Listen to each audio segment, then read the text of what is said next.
Hola, buenas tardes. Estamos en Miserias de la Economía, un programa dedicado a la crítica de la política económica. Su conductor, Eduardo Lucita, no nos acompaña esta tarde. Yo soy Guillermo Gigliani, colega de Eduardo y además integrante del agrupamiento Economistas de Izquierda, y vamos a hablar esta tarde sobre el proceso que se da en el estudio de la política económica de la Argentina, en la preocupación de muchos economistas, sobre todo en la universidad, pero también dentro de la universidad, de oponer una visión distinta a la que se pregona desde el gobierno, por supuesto, pero también desde cada una de las facultades del país, o por lo menos de la mayoría de las facultades del país, porque quisiera hacer distinción en el sentido de que hay ciertas facultades, sobre todo del conurbano bonaerense, en la cual la economía tiene una perspectiva más crítica, más popular, más con un enfoque de la realidad nacional.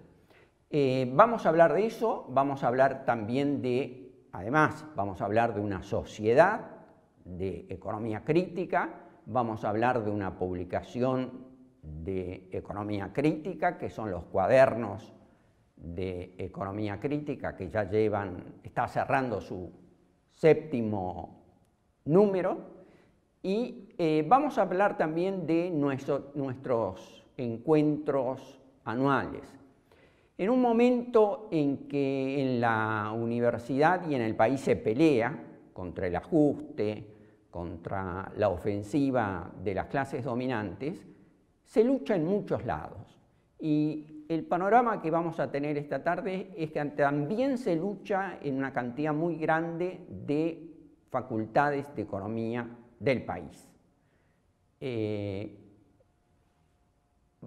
Vamos a hacerlo con dos invitados, integrantes de la Sociedad de Economía Crítica, y yo también voy a participar porque soy integrante de ese agrupamiento.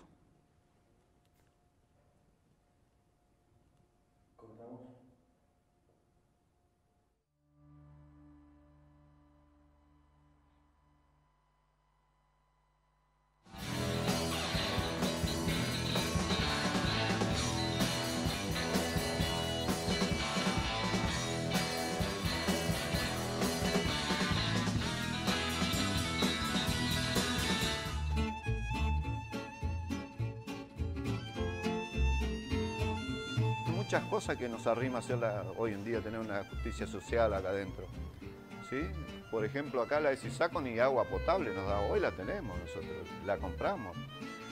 Muchas cosas, la ropa, por ejemplo, tenemos la ropa de primera, botines, que la compramos nosotros con nuestro trabajo. Entonces hemos conseguido muchísimas cosas con una fábrica antes privada que facturaba 17 millones de dólares por año. A veces nosotros teníamos que hacer paro para que nos den la ropa. Así que cambió muchísimas esas cosas y la manera de trabajar.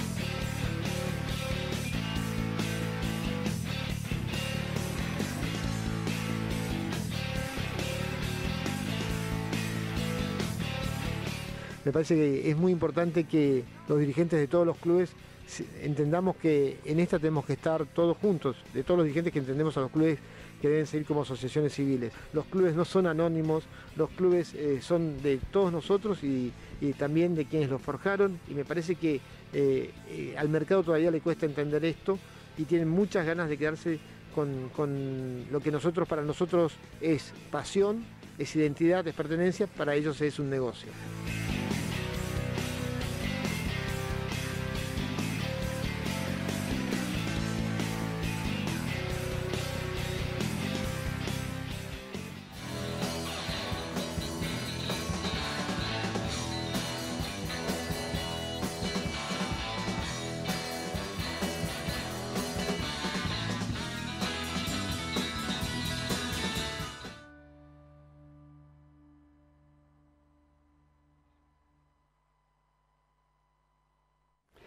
Estamos con Analía Ayala, de la Universidad Nacional de General Sarmiento, y con Mariano Trisi, que también es docente en la Universidad Nacional de General Sarmiento y es un compañero que además, un economista que trabaja en la Sociedad de Economía Crítica de la UBA de Buenos Aires. Con ellos vamos a hablar sobre todo del evento que hemos tenido hace un mes, algo más de un mes, del 7 al 9 de septiembre, en esa universidad precisamente, en General Sarmiento, que es la 10ª reunión anual de economía crítica que concita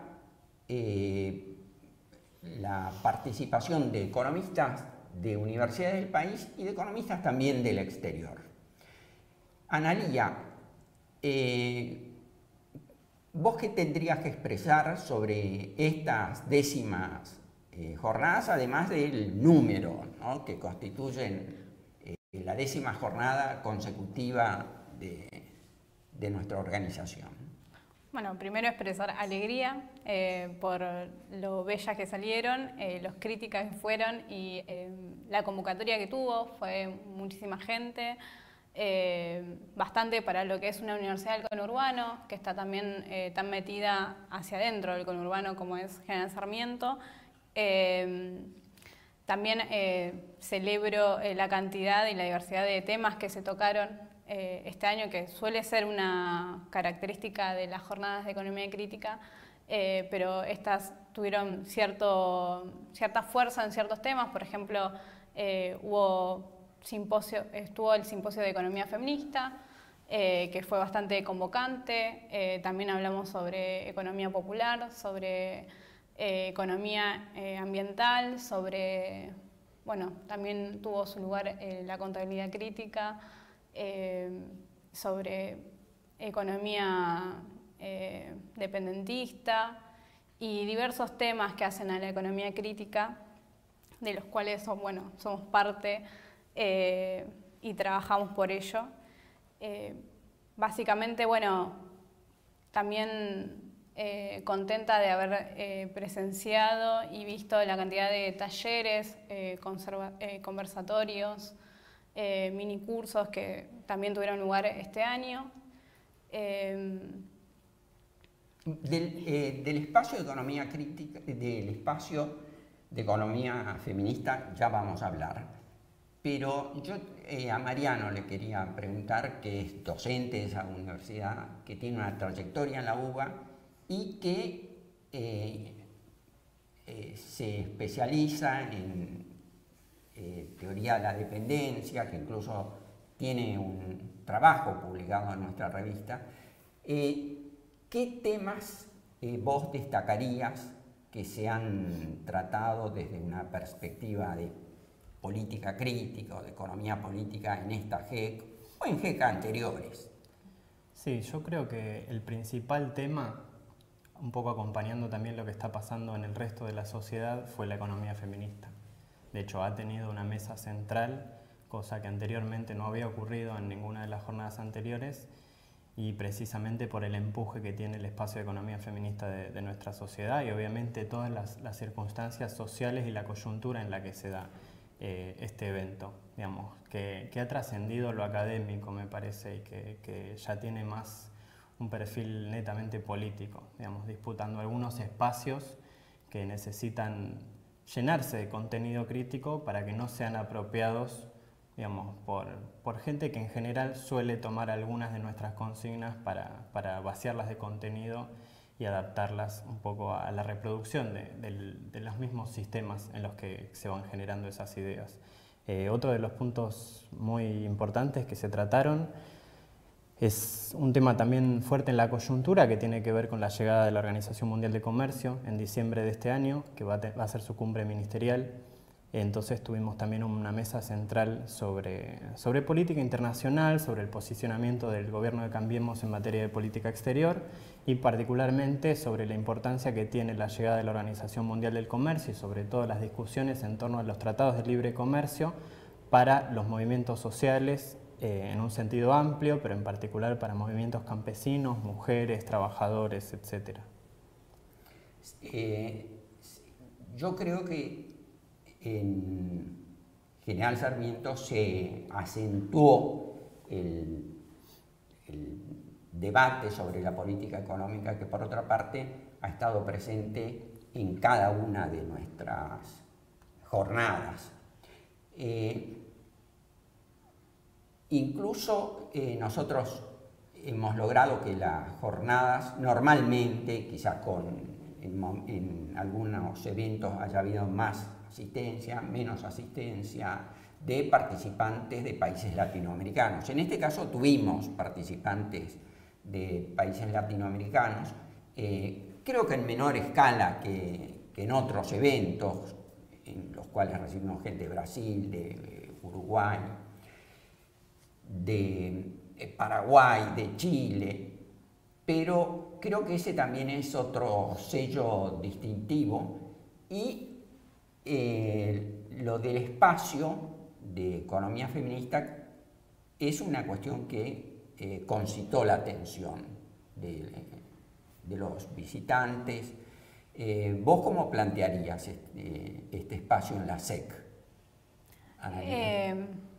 ¿Cómo plantearía? Te puedo contar un poco cómo nace el espacio, la necesidad que vimos entre varias compañeras de activar un lugar en donde pudiéramos debatir, primero cómo nos organizamos en lo cotidiano con los compañeros a la hora de, por ejemplo, activar las jornadas, a la hora de activar las distintas actividades que tenemos, por ejemplo, la escuela de verano que hacemos anualmente, que nace, bueno, justamente para poder pensar la economía feminista, entendiendo que la economía crítica tiene que poder debatir estos temas y entendiendo que ser crítica o crítico no necesariamente implica conocer los debates que hay en torno al género o al feminismo, que muchas veces eso se confunde, muchas veces se considera que o lo crítico o el progresismo implica algún punto de feminismo o de entender de cuestiones de género. Y bueno, justamente muchas de nuestras compañeras, y yo me incluyo, nos hemos dado cuenta al atravesar distintos espacios, por ejemplo la SEC es uno, que eso necesariamente no es algo implícito y que efectivamente hay que trabajarlo. Por eso nos proponemos activar y intervenir directamente dentro de este espacio que somos parte de la construcción, que es la Sociedad de Economía Crítica, tanto como para pensar cómo se organizan estos espacios, cómo organizan su acción, su militancia, y también para poder empezar a generar una línea de economía feminista desde una perspectiva crítica, que también eso también es un tema, que es que, por ejemplo, el feminismo no necesariamente se lo entiende a veces como anticapitalista o contrasistémico, sino que hay lamentablemente algunas que otras posturas que consideran que el feminismo viene a reproducir este sistema del cual somos críticas. Y justamente el espacio de economía feminista, que está conformado por distintas compañeras del país y de hecho de otros países como por ejemplo Uruguay, viene a plantear que justamente no, consideramos que el feminismo tiene que ser crítico y poder dar algún tipo de respuesta ante este sistema. Con estas jornadas, la Sociedad de Economía Crítica lleva recorrida, creo que las principales universidades del país. Hemos estado en Mendoza, en Córdoba, en Rosario, en La Plata, en Bahía, bueno, también en la UBA, y eso habla de una consolidación y de la vigencia de un espíritu crítico, por lo menos en la Universidad Nacional. ¿Cómo evalúan esto las circunstancias de que anualmente incluso trabajemos por Skype en la revista a nivel nacional? Yo creo que eso es un punto muy importante a destacar en la universidad, porque en la universidad hay lucha estudiantil, muchas veces hay lucha docente. Nosotros vimos lucha docente de los primarios, de los universitarios, pero también hay esta lucha intelectual y esta lucha académica contra las ideas y contra el pensamiento y contra los planes del sistema. Eso, ¿vos cómo lo evaluarías, Mariano? Sí, de hecho, la Sociedad de Economía Crítica es un producto un poco... producto de es un resultado de un proceso largo, quería decir, digamos que es un proceso que empieza en 1997, justamente con las reformas neoliberales de los planes de estudio de economía en las principales universidades del país. Nosotros obviamente no estábamos en aquel entonces resistiendo estas reformas curriculares, pero sí formamos parte de las escuelitas de economía política que desde entonces han oficiado como espacios de reflexión crítica frente a las necesidades que genera precisamente el hecho de no tener ciertos contenidos, ciertas materias, ciertas corrientes de pensamiento incluidas en los planes oficiales. Sí, hay muchas carreras de economía que se han abierto en la década de los 2000, de los 2010, pero las carreras tradicionales realmente han sido cooptadas por un pensamiento único, digamos, se dice neoclásico, pero lo que más criticamos nosotros es la unicidad del pensamiento. Por eso la perspectiva crítica tiene el interés de comprometerse con la pluralidad del pensamiento. Sí, yo creo que eso es muy importante, sobre todo señalar que la actitud de los docentes de la Sociedad de Economía Crítica es defender la universidad y cerrarle el paso a las camarillas universitarias que hoy gobiernan. Y a mí me parece que lo de General Sarmiento, y bueno, y las jornadas del año que viene, que posiblemente sean en Santa Fe, bueno, eso es un adelanto, van a reafirmar ese espíritu que es el espíritu tiene que ser el espíritu del centenario de la reforma universitaria de 1918. Vamos a un corte.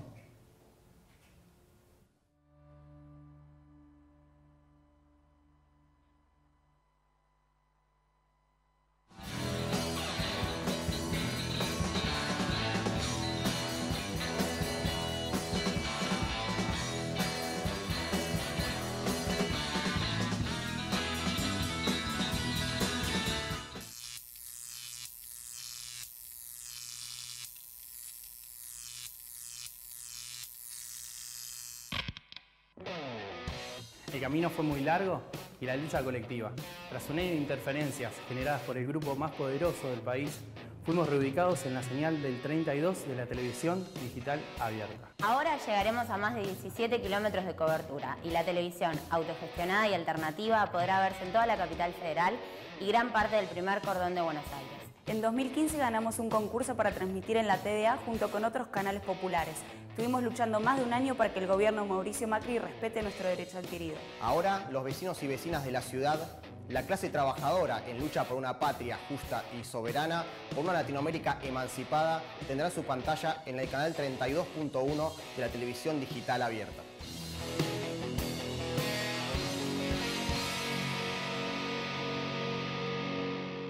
El saludo a nuestros amigas y amigos de Barricada TV. Por primera vez, yo creo casi en el Cono Sur, un canal gestionado por sus trabajadoras y sus trabajadores, ha generado esta posibilidad después de una pelea tan desigual, tan titánica que han llevado, un camino tan largo, pero ahí están arribando, han cruzado el Rubicón finalmente. Los amigos y las amigas de Barricada TV están transmitiendo para Capital Federal, que hoy Barricada esté presente con toda una programación absolutamente distinta a cualquier tipo de televisión, más en la televisión digital abierta, es realmente un bálsamo en estos tiempos tan delicados y de tanta jauría y caverna mediática.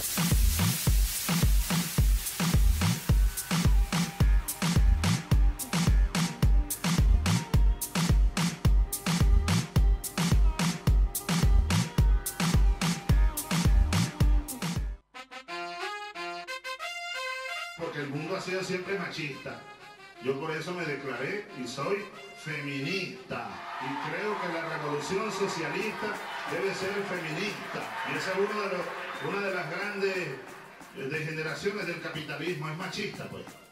La exclusión en el capitalismo es muy grande. Porque el gobierno está mal acostumbrado a que sus mujeres estén desarregladas, estén sucias, anden, tú sabes, sin maquillaje. Pero más grande aún en la mujer.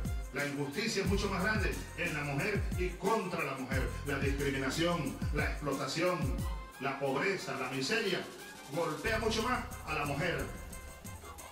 Y sufre mucho más la mujer que el hombre, la miseria, la pobreza y todas sus manifestaciones y sus degeneraciones.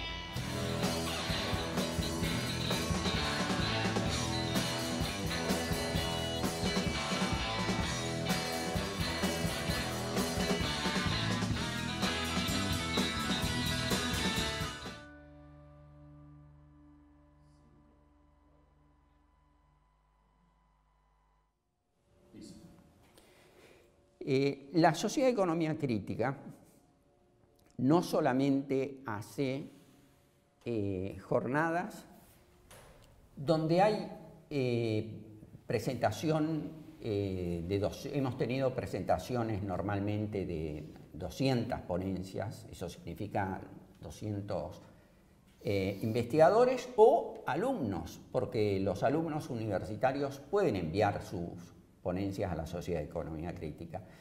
Incluso nuestras jornadas son jornadas organizadas por docentes y por estudiantes. Y tenemos que decir que ese criterio abierto y tan participativo es algo que llamó la atención de muchas entidades hermanas de América Latina. Tan es así que la Sociedad de Economía Política de Brasil realizaba sus encuentros anuales cerrados exclusivamente casi a docentes. Sin embargo, desde que hemos establecido relaciones con nuestros colegas brasileños, ellos tomaron el ejemplo de abrir las puertas a los estudiantes universitarios, recibir sus trabajos de acuerdo a su mérito académico, y eso es algo que ha expandido mucho el interés y que llama la atención de casi de la totalidad de los estudiantes de la carrera. Otra característica que a mí me parece importante de nuestra Sociedad de Economía Crítica es que nosotros no hacemos una reunión anual, una jornada anual, y publicamos 2 veces nuestra revista, nuestra publicación académica, que es una publicación indizada, yo diría a pesar de ser muy joven, Cuadernos de Economía Crítica tiene un estatus de indización muy grande en la Argentina, sino que además hacemos otra reunión anual que es la Escuela de Verano. Y esa Escuela de Verano también cambia de sitios, no se hace en la universidad, no se hace en un lugar universitario, sino más bien en un lugar de camping o de recreación, y donde también se llevan a cabo actividades académicas, y eso se da en un plan de confraternización. ¿Es así o no? Exactamente. Nuestras escuelas de verano están pensadas para formarse, para tener un piso de formación. Me parece re importante esto que decías de que las jornadas se organizan por docentes y por alumnas y alumnos, estudiantes o estudiantas, porque justamente la escuela de verano está pensada también para que quienes estamos estudiando todavía también podamos acceder a un piso de formación dentro de lo que es la economía crítica, que justamente es algo que por lo general se priva en las universidades, y también los talleres de formación o los espacios de formación también están organizados por gente que o es docente que ya está egresada o, por ejemplo, estudiantes. Por ende también es muy es de fácil acceso a la gente que recién empieza a estudiar o que ya tiene gran parte de la carrera por igual, porque justamente está pensado con esa lógica. Y también tenemos esos espacios más de recreación, más o de juego o de baile o lo que fuera, que es un campamento. Entonces, si bien tenemos como espacios muy de formación, en tanto que somos series con esos espacios, también nos damos lugar a compartir y a dispersarnos, porque además las escuelas de verano se dan en febrero, con lo cual la gran mayoría estamos de vacaciones y podemos darnos ese lujo también. Yo creo que algo que ocurre en las escuelas de verano de economía crítica, que vale la pena así que comentar, ¿no?, para que se sepa, es que efectivamente confluyen personas, estudiantes, docentes de todas las edades, de todas las regionales del país, digamos, que constituyen la Sociedad de Economía Crítica, en un mismo lugar durante 3 o 4 días, efectivamente, para formarse en economía crítica, aprender herramientas técnicas y también teóricas para comprender la realidad y también para efectivamente transformarla, ¿sí? Es un espacio de confluencia donde además se refleja la constitución de la Sociedad de Economía Crítica, ya que también funciona como un espacio de autoorganización y de asamblea. O sea, todos compartimos cómo se hacen las actividades, la cocina, el limpiado, y también en la asamblea se toman las decisiones plenarias que hacen a la organización. Entonces, es rico como formación y es rico realmente como una experiencia política de organización. Sí, otra cuestión que a mí me parece importante en la Sociedad de Economía Crítica es que nosotros estamos vinculados con otras organizaciones de América Latina a través de la Sociedad de Economía Crítica, de Economía Política de América Latina. Y bueno, en algunos casos, en algunos países nosotros vemos que tienen organizaciones fuertes, ¿no? Brasil sería un caso. En otros tienen organizaciones más embrionarias como Paraguay, Chile, pero yo creo que la integración de la SEC a la sociedad latinoamericana es una cosa importante porque primero ha permitido recibir a muchos economistas antiimperialistas, no solo de países latinoamericanos, sino de países de Europa Occidental que se han interesado por esta reunión. Yo recuerdo lo de Gerardo Imenil y tantos otros, que se ven convocados a esto, que lo ven como una entidad latinoamericana por el carácter de la concurrencia. Y además,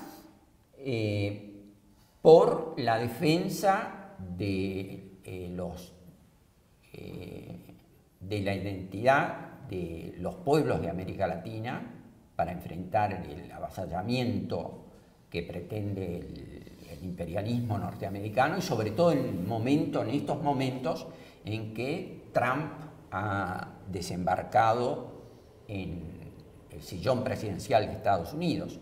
Yo creo que la CEPLA, que es la entidad que nos agrupa a todos los economistas críticos de América Latina, cumple un papel muy importante, y que la participación de la SEC no solamente se da en relaciones académicas con Brasil, con Uruguay, porque Uruguay participa en nuestro espacio, sino también en expresiones políticas, que es el sentido que nosotros queremos dar a nuestra postura sobre la OMC o a las decisiones de Estados Unidos sobre América Latina, el papel que quiere Estados Unidos que juegue América Latina. Esa cuestión me parece importante. Y bueno, además de eso, habría que decir que cada universidad tiene organizaciones, la SEC tiene organizaciones en cada universidad, y que en cada universidad hay una vida propia. Córdoba, Mendoza, La Plata, entre los que están ausentes, ¿no? Y eso hace que sea una cosa permanente. Por lo menos actividades permanentes dentro de cada una de esos espacios. El cordobés, bueno, yo en ese sentido tengo que expresar que La Plata acaba de comunicar que va a ser un 20 aniversario de su escuela, así que eso es importante. Y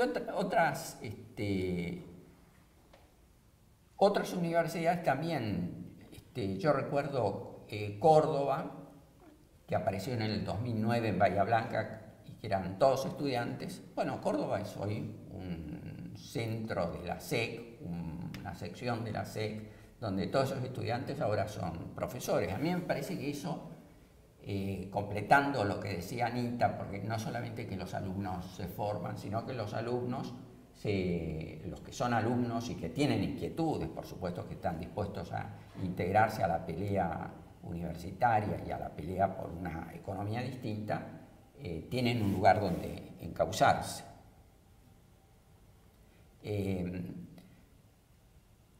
En cuanto a otros espacios de estudio, porque eso toma un carácter nacional, por ejemplo, hay un taller nacional de teoría de la dependencia. De eso a lo mejor vos tenés más referencias que yo. Sí, ahora en abril, el 1 de abril, hicimos un encuentro de teoría de la dependencia, donde vino gente también de Brasil. En La Plata se hizo. En La Plata, en la Universidad Nacional de La Plata, porque efectivamente el tema de la teoría de la dependencia se viene trabajando en los últimos años como una herramienta para entender un poco por qué sufrieron tantos obstáculos los gobiernos progresistas en sus estrategias de crecimiento económico neodesarrollistas, ¿no? Por decirlo de alguna manera. Entonces hubo una suerte de revitalización de la teoría de la dependencia, donde encontramos la necesidad de actualizar algunas de las discusiones que se dieron en los 70, sobre todo en el marco de otra situación geopolítica, de otro mundo, sí, pero encontrando precisamente que lo que planteaban algunos autores, como Rui Mauro Marini, que es brasilero, era precisamente la imposibilidad o las dificultades que tienen los procesos de desarrollo económico en América Latina por cuestiones tanto estructurales como políticas, ¿sí? Entonces, en este encuentro, por suerte, contamos con la presencia de investigadores brasileños de la UNILA, donde efectivamente avanzamos en una agenda de trabajo para incorporar algunos elementos de actualización de la teoría de la dependencia para darle un uso político, práctico, una herramienta de comprensión de los elementos de la coyuntura que quizás con otras herramientas analíticas no sería fácil de abordar, porque efectivamente muchas veces nos encontramos con que no tenemos la capacidad de entender por qué se frustran ciertos procesos de acumulación o por qué se dan crisis económicas, por qué fallan los mercados, ¿no? En un sentido muy amplio, pero bueno, encontramos que algunos elementos de la teoría de la dependencia valía la pena que se volvieran a discutir, y también es una disputa que estamos llevando a cabo al interior del campo de la economía para revalidarla, ¿sí? Porque estuvo muy desprestigiada, particularmente por los casos del desarrollo de los países del sudeste asiático, en el marco en donde se estaba discutiendo desarrollo y subdesarrollo, y la teoría de la dependencia de los 60 y los 70 planteaban que el desarrollo económico capitalista era imposible para los países de la periferia, y luego con el caso de los países del sudeste asiático esto se utilizó como una herramienta de refutación de esa teoría. Pero bueno, existen elementos que permiten explicar el desarrollo de los países del sudeste asiático en particular, y por qué no se dio en América Latina, ni se va a dar si se siguen dando las tendencias que están vigentes y que operan en la actualidad y que se profundizan sobre todo con el libre comercio, la llegada de inversiones y una serie de mecanismos que tiene el capital para reproducir su proceso de acumulación, dejando espacios un poco a su merced también. Bueno, vamos a ir cerrando esta sección, pero en lo que dice Mariano a mí me deja una reflexión, y es que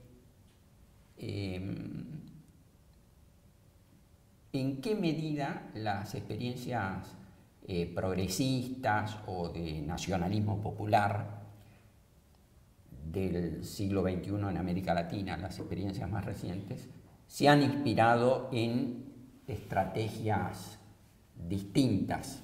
Esto lo vamos a ver en el próximo bloque.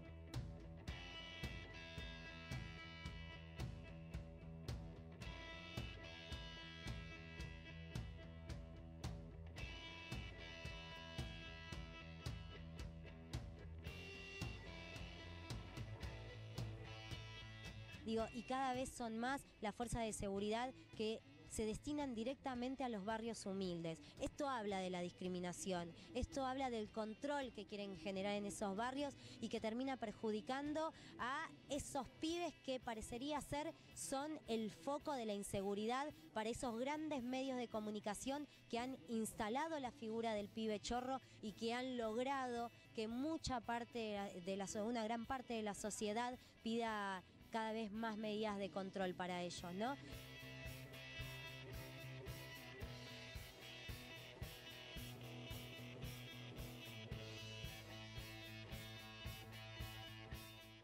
Me parece que los jóvenes periodistas que trabajan en condiciones de muchísima dificultad, porque siempre el dueño del medio es el que va a dictar la línea, de todas maneras, me parece que hay una generación de jóvenes que lo tienen a Rodolfo Walsh de maestro, y me parece que es un buen maestro.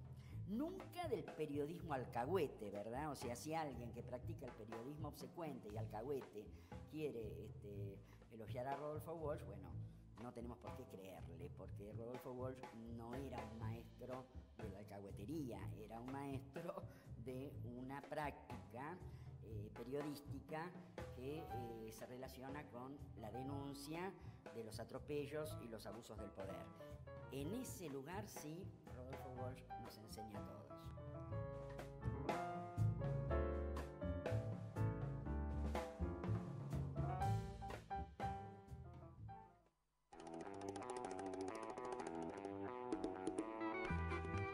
Barricada TV es un canal comunitario, alternativo y popular. Que funciona en una fábrica recuperada, una metalúrgica que se llama IMPA.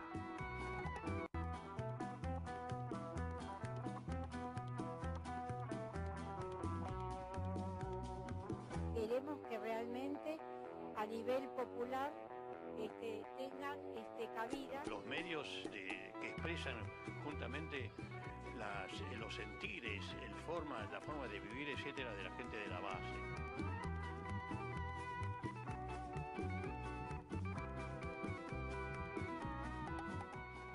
Son la voz de los trabajadores, por eso yo los apoyo a muerte y le pido a todos los compañeros que acompañen la causa de Barricada y todos los medios populares para que puedan seguir en el aire.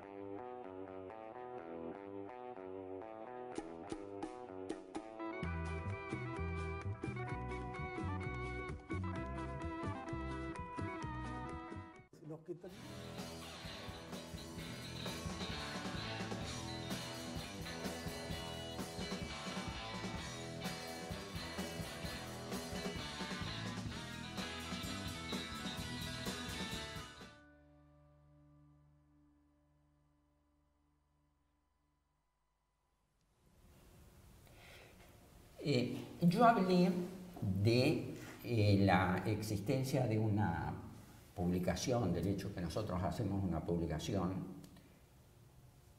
y bueno, sobre eso estoy en condiciones de explayarme un poco porque yo soy integrante del Consejo de Redacción de la revista y creo que hay cosas muy significativas, importantes. Primero, que es una revista que está colgada en Internet, es decir, que se puede leer en Internet, ¿no? Segundo, que es una revista indizada indizada quiere decir que reúne ciertos requisitos de rigor académicos en la Argentina, y cuando nosotros recibimos ese reconocimiento, vimos que había unas 40 revistas indizadas. Entonces nos pusimos a ver cuáles eran esas revistas que estaban indizadas. Y en un porcentaje altísimo eran revistas universitarias, es decir, revistas cuyo proceso de indización es un proceso que está respaldado por el hecho de pertenecer a una universidad nacional. Y el resto eran 4 o 5 revistas, no tiene sentido mencionarlas. Una de ellas, por ejemplo, es la revista del Banco Central, y Cuadernos de Economía Crítica es una que está en ese racimo de 4 o 5 revistas independientes. Yo recomiendo su búsqueda en Internet. Recuerdo el proceso, porque el proceso nació hacia el año 2014, creo que en el año 2014 salió el primer número, en el momento en que nosotros creamos la sociedad, y fue un trabajo muy arduo recibir artículos para su publicación. Las revistas inicialmente tienen ese gran problema y bueno, es algo que se superó. Hoy día la revista tiene su parrilla y ya no tenemos esa zozobra de andar pidiendo a todos los investigadores, sino que los investigadores, los economistas, se interesan en publicar en Cuadernos de Economía Crítica.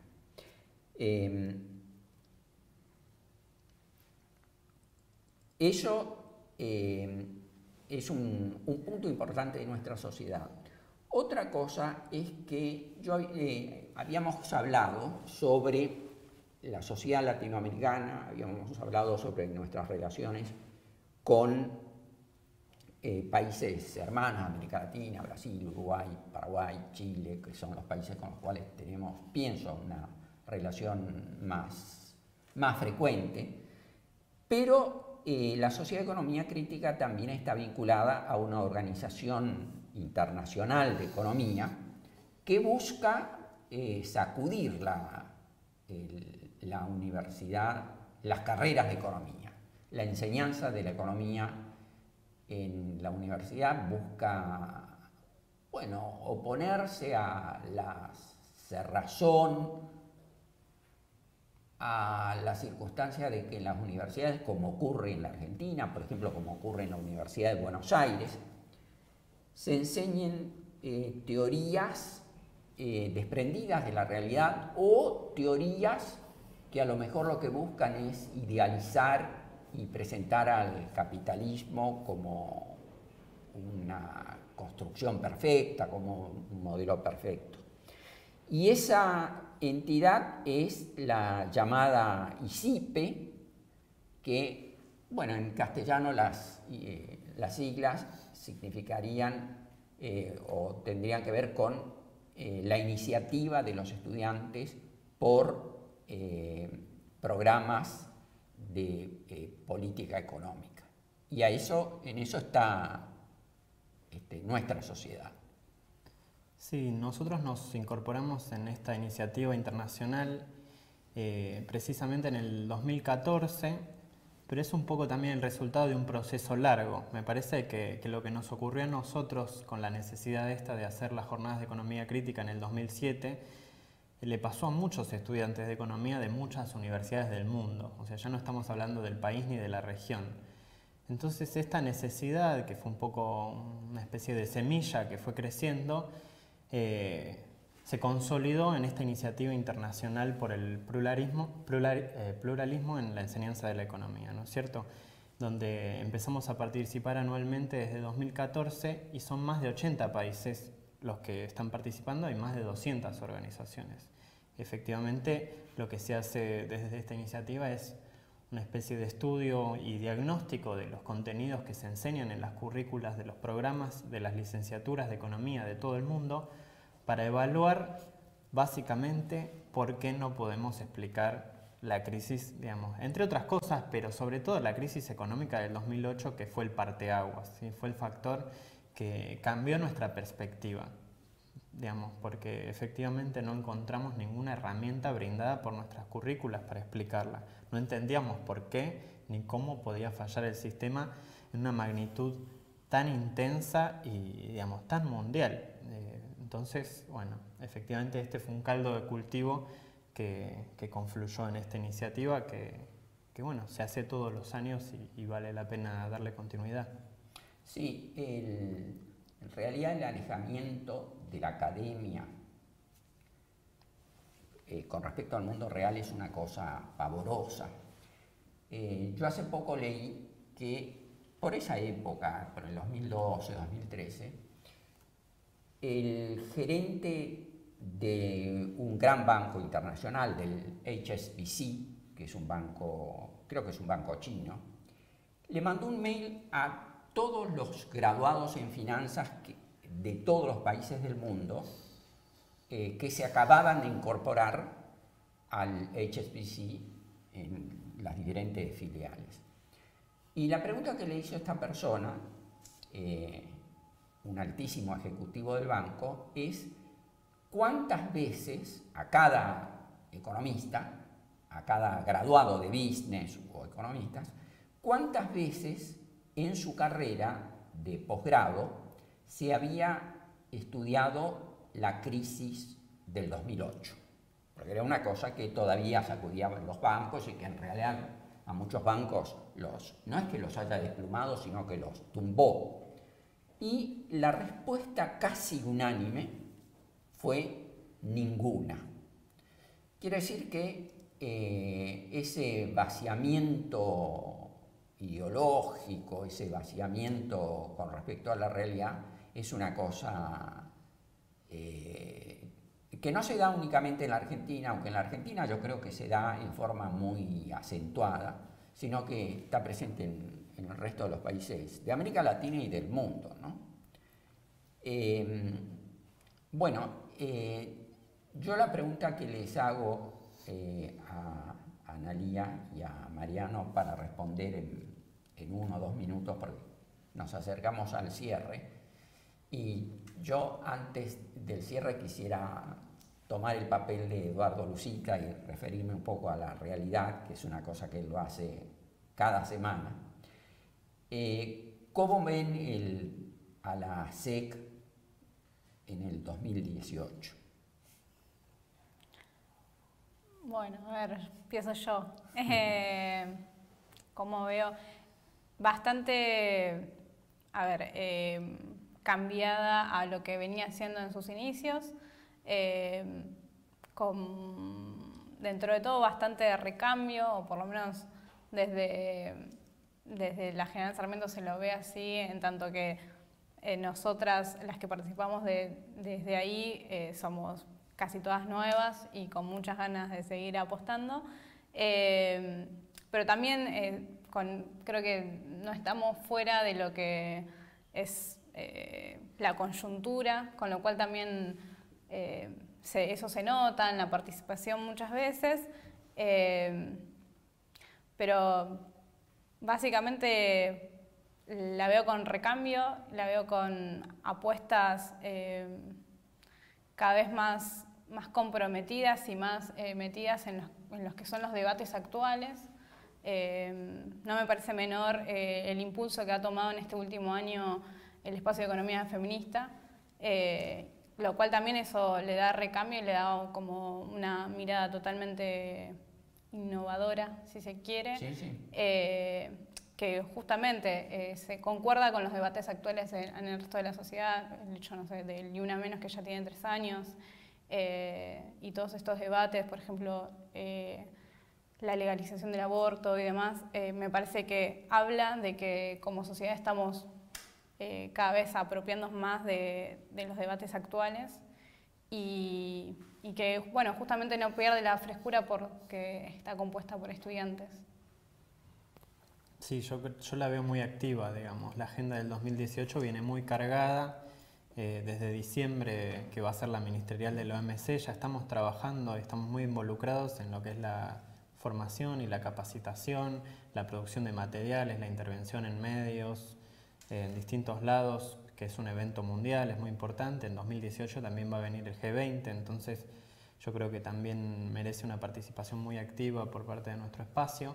Y efectivamente veo a la Sociedad de Economía Crítica con un diálogo mucho más abierto para atender las necesidades de la coyuntura y también para la articulación con otros actores no académicos, que me parece que es algo que le estaba faltando y que es muy importante que se lo proponga como objetivo, digamos. Si bien las jornadas no son puramente académicas, el hecho de salir un poco de la universidad y de esa bola de cristal, digamos, que mantiene como las cosas en esa pureza académica y empezar a interpelar otros actores, me parece que es un desafío importante que en el 2018 tiene mucha fuerza para que lo tomemos.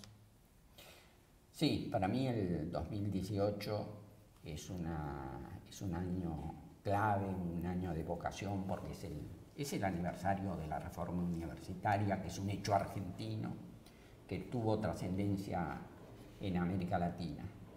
Pero me animo a cerrar, a pesar de no ser el conductor habitual de Miserias de la Economía, con una referencia sobre lo que está saliendo todos los días en los diarios, porque en los diarios sale, bueno, que la bolsa va para arriba, que se deja atrás un ciclo recesivo muy grave y empiezan a aparecer indicadores positivos.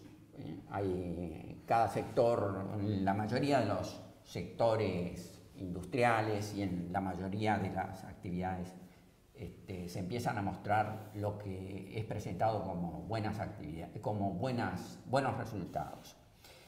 Y por supuesto hay un gran apuro por hacer esto de parte del gobierno, porque sería una especie de caballito de batalla para llegar al 22 de octubre.